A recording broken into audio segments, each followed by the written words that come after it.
ఈ నియోజకవర్గం అన్ని విధాల అభివృద్ధి కావాలంటే టాప్ 5-6 మనం ఏవైతే హామీలు ఇచ్చామో ఆ 5-6 మీరు చేయాల్సిన అవసరం ఉంది. అవి తీసుకొని నాకు ఇవ్వండి. 100% దాని మీద ఫోకస్ చేసి నిధులు పెట్టి పూర్తి చేసే బాధ్యత నాదని మీ అందరికీ హామీ ఇస్తున్నా. ఇక్కడికి వచ్చినప్పుడు ఒక మెసేజ్ కూడా నేను ఇవ్వాలి. ఇలాంటి మీటింగ్లకు వచ్చినప్పుడు ఎక్కడ కూడా మనం గుర్తుపెట్టుకోవాల్సింది ప్రజలతో అనుసంధానం చేసుకోవాలి. క్యాడర్ని ఎప్పటికప్పుడు మోటివేట్ చేయాలి, వాళ్ళకు అందుబాటులో ఉండాలి, మానవతా దృక్పథంతో వాళ్ళ సమస్యలు మనం పరిష్కారం చేయాలి. అదే మరిగా అనుబంధ ఎవరైతే ఉంటారో వీళ్ళు కూడా జనసేన కానీ బీజేపీ కానీ మనం ఈ ఎలక్షన్ కాదు ఇంకా ఎలక్షన్లు ఉంటాయి, దాన్ని కూడా మీరు ఇది చేసుకోవాల్సిన అవసరం ఉంది.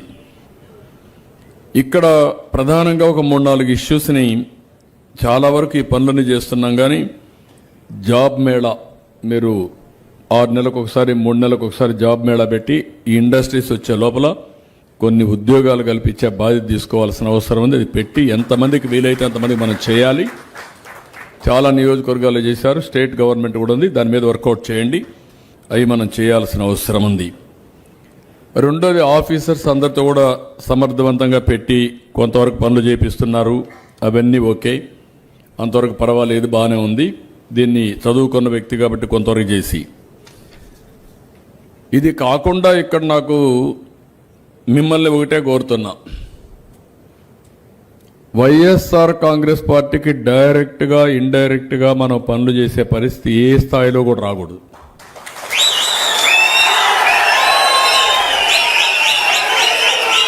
And I am very clear on this.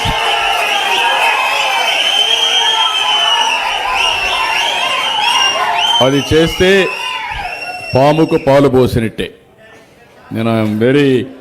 నేను తెప్పించుకుంటున్నా, నేను అది కూడా చెప్పేస్తున్నా. ఇక్కడ రెండోది, ఇక్కడ రెండో విషయం కూడా చెప్తున్నా మీ అందరికీ, మీలో ఒక్కొక్కరు ఒక్కొక్క పక్కన లాగకూడదు. నేను అది కూడా చెప్పేస్తున్నా. ఒక నాయకుడు ఈయన ఇష్ట ప్రకారం లాగడం, నాకు చెప్పడం, ఈడోడి చేయడం, అవి చేస్తే మాత్రం పార్టీ బలహీనపడుతుంది. ఒక లీడర్షిప్ కింద పనిచేస్తాం. ఆ లీడర్ బాధ్యత అందరికీ న్యాయం చేసే బాధ్యత, ఆయనతో ఉండే వాళ్ళకి న్యాయం చేయడం కాదు. ఆయన మీద కూడా నేను సాటిస్ఫాక్షన్ లెవెల్ తెప్పిస్తా ఎప్పటికప్పుడు. రీసెంట్గా ఈ మధ్య ముఖ్యమంత్రి గారు నెల్లూరు వెళ్ళి గంగాధర్ నెల్లూరులో ఆయన మాట్లాడిన మాటలు, ఏ పని చేసినా సరే తెలుగుదేశం పార్టీ వాళ్ళకే చేయండి, వైసీపీ పార్టీ వాళ్ళకి చేయొద్దు, చేస్తే పాముకి పాలు వేసి పోషించినట్టే. కాబట్టి నేను చెప్పిన వర్కర్స్ చెప్పిన నేపథ్యం దయచేసి ఆలోచించమని కోరుతున్నాను. ఎవరైనా బెనిఫిషరీ ఉంటే బెనిఫిషరీకి పార్టీలు ఉండవు, బెనిఫిషరీకి వర్గాలు ఉండవు. బెనిఫిషరీకి ఏదైతే ప్రభుత్వం నిర్దేశించిన పారామీటర్స్ ఏవైతే ఉంటాయో వాటి వరకే చూసి ఆ పారామీటర్స్ కానీ సరిపోతే ఆ రకంగా వారిని లబ్ధిదారుడిగా చేకూర్చడం అనేది భారత రాజ్యాంగం ఇచ్చే హక్కు. అలా కాకుండా ఆయన ప్రమాణ స్వీకారం చేసిన ఓతికి దానికి వ్యతిరేకంగా చట్టాన్ని చేతిలో తీసుకుంటూ కాన్స్టిట్యూషన్ వైలేషన్కి పాల్పడుతున్నారు చంద్రబాబు నాయుడు గారు, ముఖ్యమంత్రి గారు, వారి తాలూకా క్యాబినెట్ అంతా కలిపి. వారితో పాటు బ్యూరోక్రసీ మొత్తం అందరూ కూడా ఈ విధంగా వారి పరిపాలన సాగుతుంది. కాబట్టి మీ ప్రభుత్వంలో మీ ఇంటర్వెన్షన్ అవసరం గవర్నర్ గారు అని చెప్పి వారికి ఈరోజు మేమందరం విన్నవించుకున్నాం. ఎప్పుడు కూడా దేశ చరిత్రలో స్వాతంత్రం వచ్చిన తర్వాత మన రాష్ట్రమే కాదు, ఏ రాష్ట్రంలో కూడా రాజకీయాల్లో ఉన్న ఏ నాయకుడు కూడా ఈ రకమైన పదాలతోని, ఈ రకమైన భాషతోని ఎవరు కూడా ప్రయోగం చేస్తూ పరిపాలన చేయలే. మేము ఒకటే అడుగుతున్నాం సూటిగా,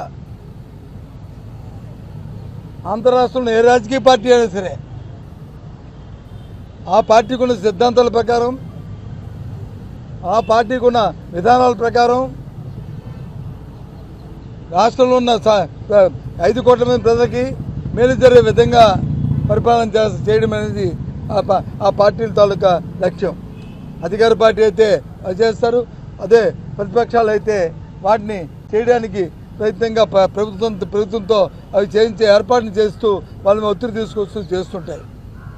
అంతేగాని ఏ ఒక్కరికో ఏ ఇద్దరికో ఉన్న ఇది ప్రత్యక్షంగా ఉన్న వివాదం కాదు, వ్యక్తిగత వివాదాలు కాదు, ఇది ఆస్తి తగాదాలు కాదు,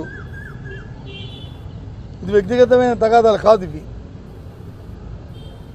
ఆ ఫండమెంటల్ వాల్యూస్ని పక్కన పెట్టి, ఆ ఫండమెంటల్ ఇష్యూని పక్కన పెట్టి ఇవాళ ఈ రకంగా మాట్లాడడం అనేది, రాజ్యాంగ భద్రమైన వ్యక్తులు మాట్లాడడం అనేది చాలా దురదృష్టకరమైన విషయాన్ని మరి గవర్నర్ గారి దృష్టికి తీసుకొచ్చాం. కాబట్టి ఇక్కడ ఉన్న మీ ద్వారా కూడా ఈ విషయాన్ని మీకు తెలియజెప్తూ రాష్ట్ర ప్రజానీకానికి అందరూ కూడా ఆలోచించమని కోరుతున్నాను. ఇది ధర్మమా? పేదవాడికి వచ్చి పార్టీ అంటగొట్టి వాడికి ఇబ్బంది పెట్టడం అనేది న్యాయమా? సామాజిక వచ్చి వాడు అవసరం తీర్చడానికి వచ్చి రాజకీయ పార్టీ రంగును పొలవడం అది మంచి పనా? ఇది కాదనే విషయాన్ని మీ ద్వారా చెప్తూ ఏది అయినప్పటికీ ఇన్ని మాటలు చెప్పినా ఎన్ని చెప్పినా మేము ఒక ప్రతిపక్షంగా వైఎస్ఆర్సీపీ పార్టీ మా ధర్మాన్ని మేము నిర్వర్తిస్తూ ఎన్ని అయినప్పటికీ కూడా మేము పోరాటం చేస్తూ ఈ రాష్ట్రంలో సామాన్య ప్రజల తాలూకా, రైతుల తాలూకా, రైతు కూలీ తాలూకా మనుగడే ముఖ్యంగా ప్రభుత్వం ఇచ్చిన హామీల్ని, ప్రభుత్వం చేస్తున్న హామీల్ని నెరవేర్చే దిశగా వాళ్ళ మీద ఒత్తిడి తీసుకొచ్చి వాళ్ళ మెడలు వంచే కార్యక్రమాలు చేయించడానికి మా ప్రయత్నం చేస్తుంటాం. ఎన్ని ఆహ్వానాలు వచ్చినా ఎన్ని వచ్చినప్పటికీ కూడా మా వంతు మేము నమ్మిన సిద్ధాంతాన్ని నమ్మి మేము ముందుకెళ్తామనే విషయాన్ని కూడా మీ ద్వారా రాష్ట్ర ప్రధానికి తెలియజేస్తున్నాం. ఏంటండి